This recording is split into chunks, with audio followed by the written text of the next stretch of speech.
Tonight, we're going to talk about some of the showstoppers in Occoneechee Lodge, just so we'll have some parameters to go by. Generally, Occoneechee Lodge is a fairly easy lodge to collect.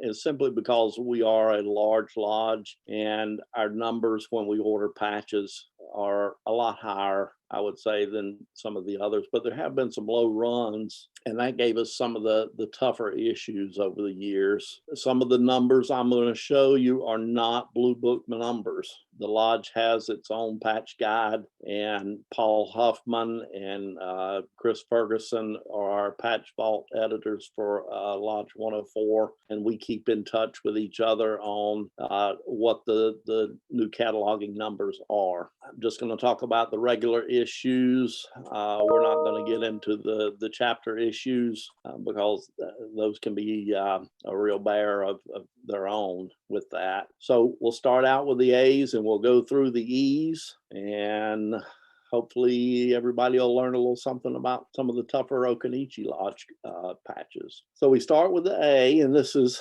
the A.5. And when we renumbered, we left this the way it was because there was several reasons, but the main reason was due to the A1. Everybody knows the A1, what that is. But this Alangamite patch, there's no name on it. There's no number. A lot of people over the years have considered this a section issue, but either way, it's a tough piece to collect. So this is the A1, and you had to do 80 hours of service for the 1993 conclave to earn this. There was 100 of them made, and the ones that were not earned, which was 17 of them, they tossed into a fire, which I'm sort of against that kind of thing, but that was back before my time. And so there's 83 of these little jewels out there, and they can get quite expensive. Now this is, I would say, our toughest B issue. It would be the B5B. And the story with this is we were wanting to try something totally different. This was not supposed to be just a bullion, and I'm not going to go into any more detail than that because we still may try and do it, but most of the manufacturers said, no, you can't do it. No, it doesn't work that way. No, you can't do it. So anyway, this is what we got.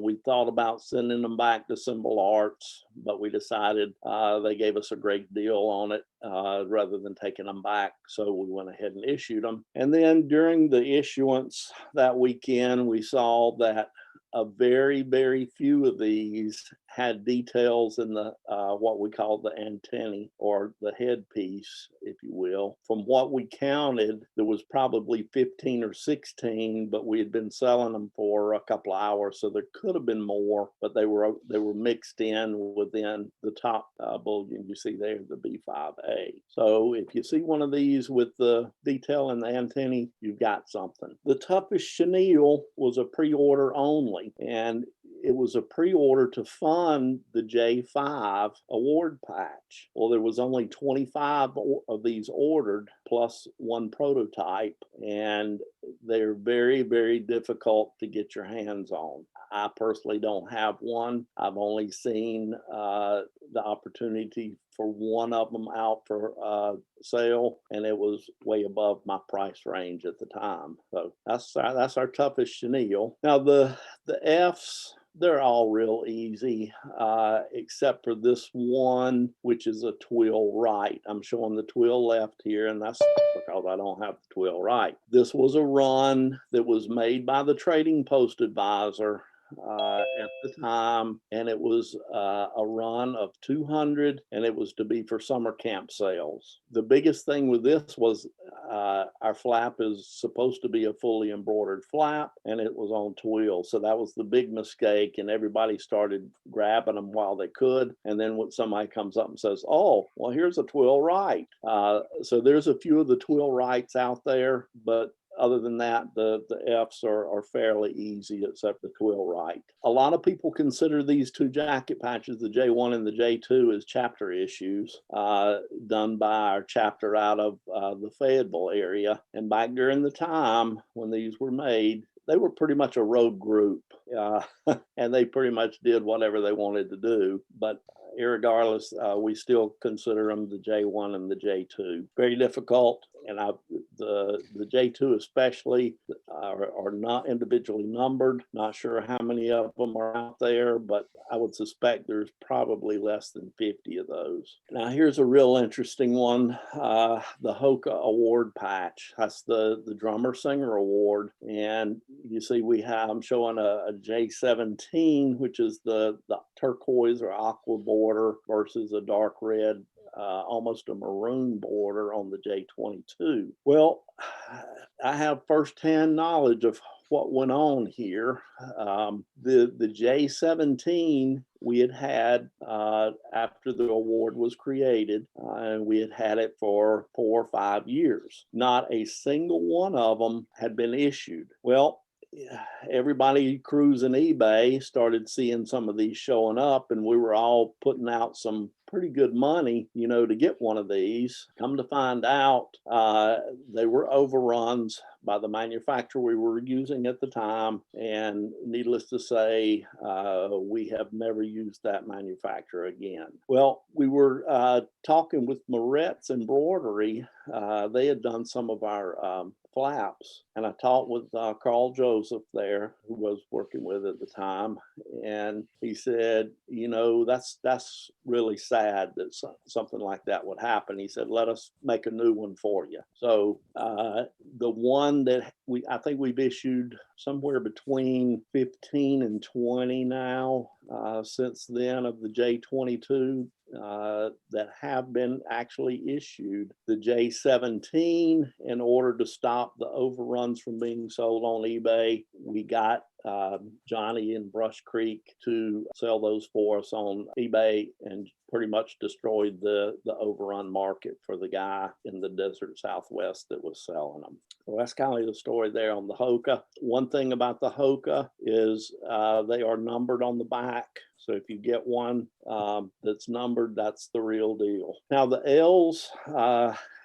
this is our Vigil triangle. The L1 is stamped and the L2 is silk screened. We still use the L1 for the candidates. Now, when we call them out on Friday night for Vigil call out, they will get an L1 to wear, and on the back it will say candidate. Now, I have an L1, but mine has my name and my Vigil name and the year that I was honored with that. We started running low on the stamped ones, so the Vigil advisor had the silk screen one made. So most of the newer ones that you'll see are going to be the L2. But like I say, there's some L1s out there, and a lot of the candidates some of the time don't like to give up their candidate one. They think they're supposed to keep that, but they're supposed to turn that in. But I've only seen one of these sold, and I've never seen another one sold. So it's a tough issue. Well, we were talking about neckerchiefs. This is probably one of our toughest neckerchiefs. It's the First Lodge neckerchief. They're around, but it's still a tough issue. If anybody has one, I could use one, by the way.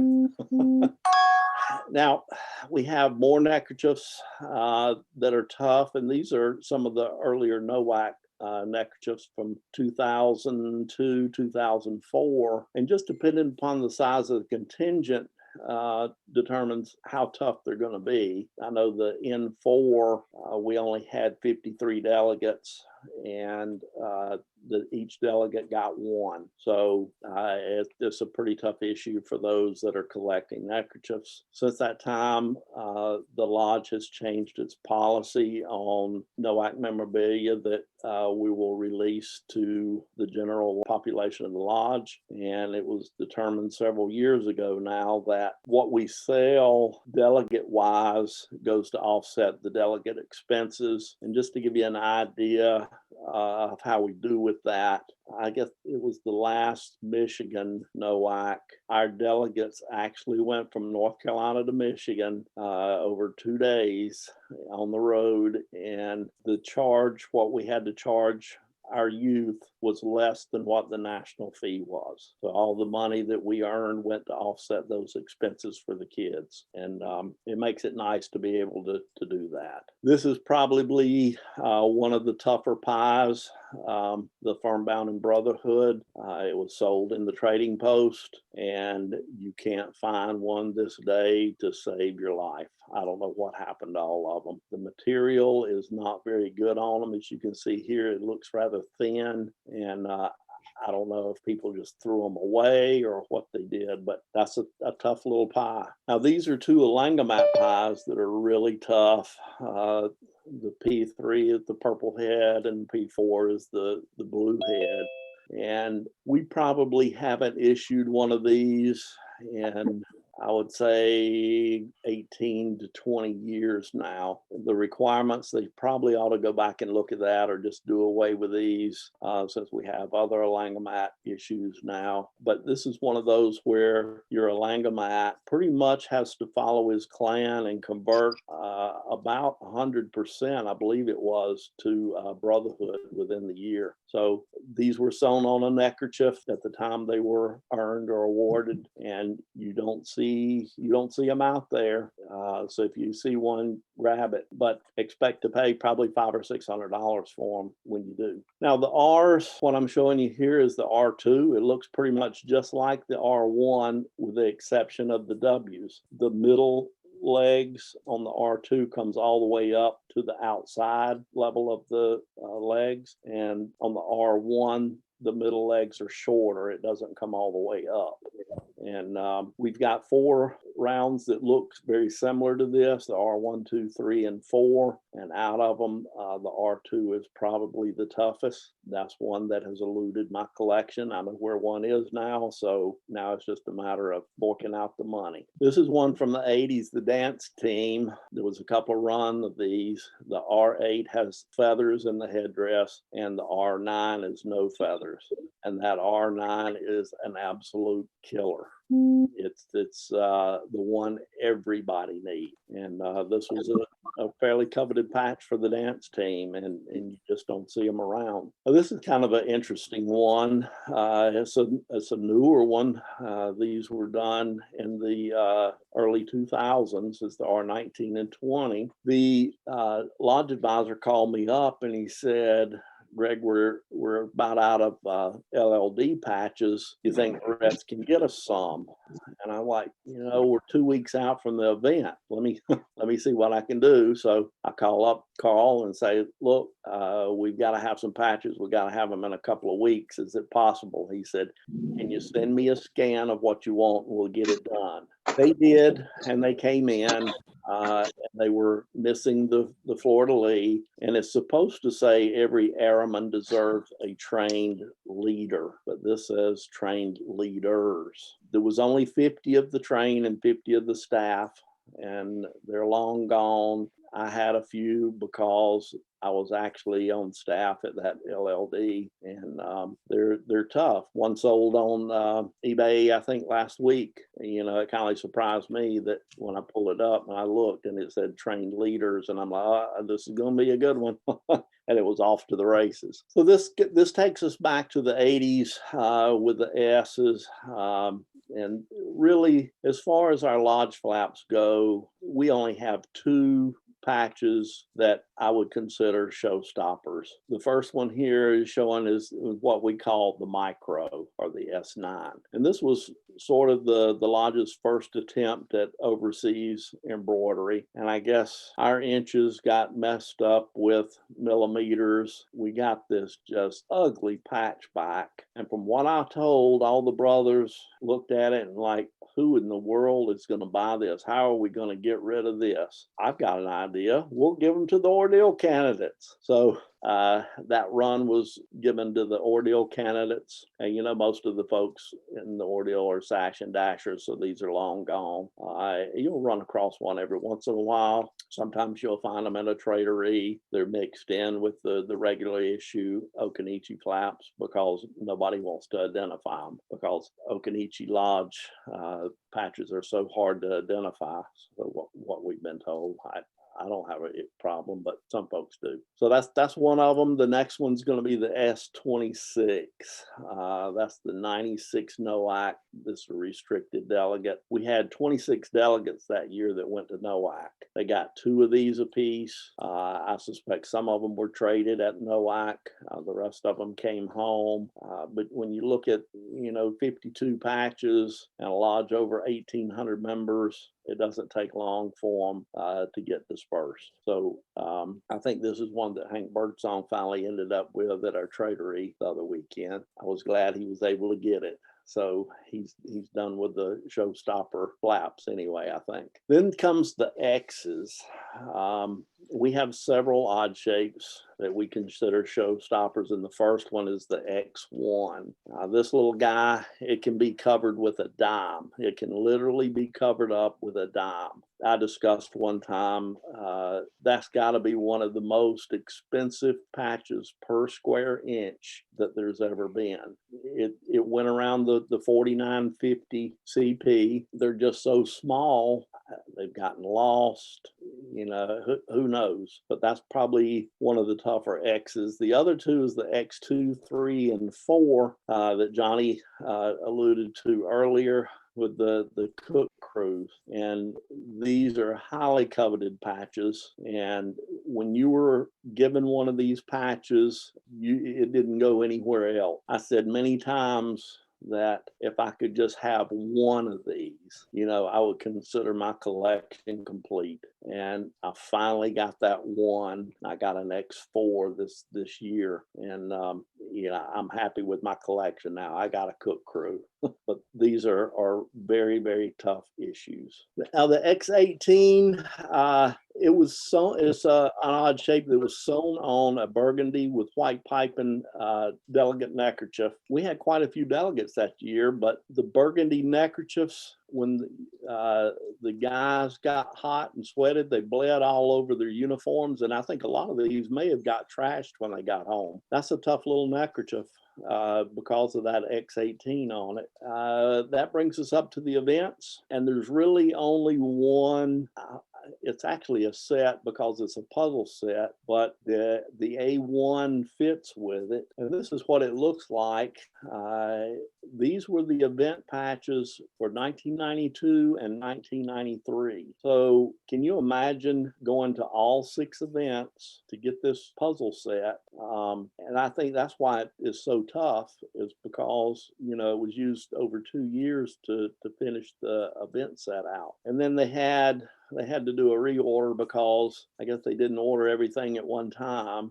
And for the 92 spring inductions, they actually put a wide border on it, and it was supposed to be a narrow border. So they had to redo that and get the narrow border so to make everything work. I had one of these, and somebody decided they wanted it a whole lot worse than I did. So but this one will drive the event patch collectors just absolutely nuts trying to get it. And this is usually the last of the event sets that somebody collects from Occoneechee. And that's all I have. If anybody has any questions, I'll be glad to take them.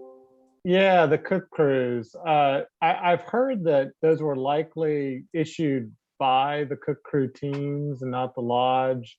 What do we know about those, or don't we know about those? Yeah, that's probably correct. You pretty much had to be on the Cook Crew for a long time to get one of these. They were given out by Boss Man, and I think he kept them. Now, I say these were early on. I don't know what involvement the lodge had with ordering them, if they were ordered by the Cook Crew or if they were ordered by the Cook Crew with the lodge blessings. I would say they were probably ordered with the lodge blessings, and that's why they ended up with X2, 3, and 4 designations. Johnny, you were around during that time. Yeah, and this goes back to when we had the South Carolina group on there.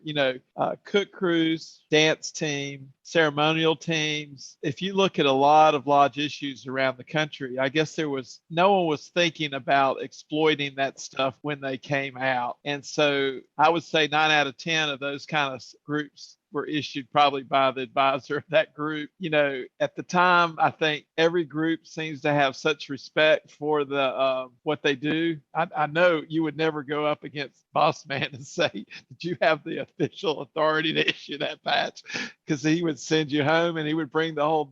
We'd have nothing to eat the next weekend.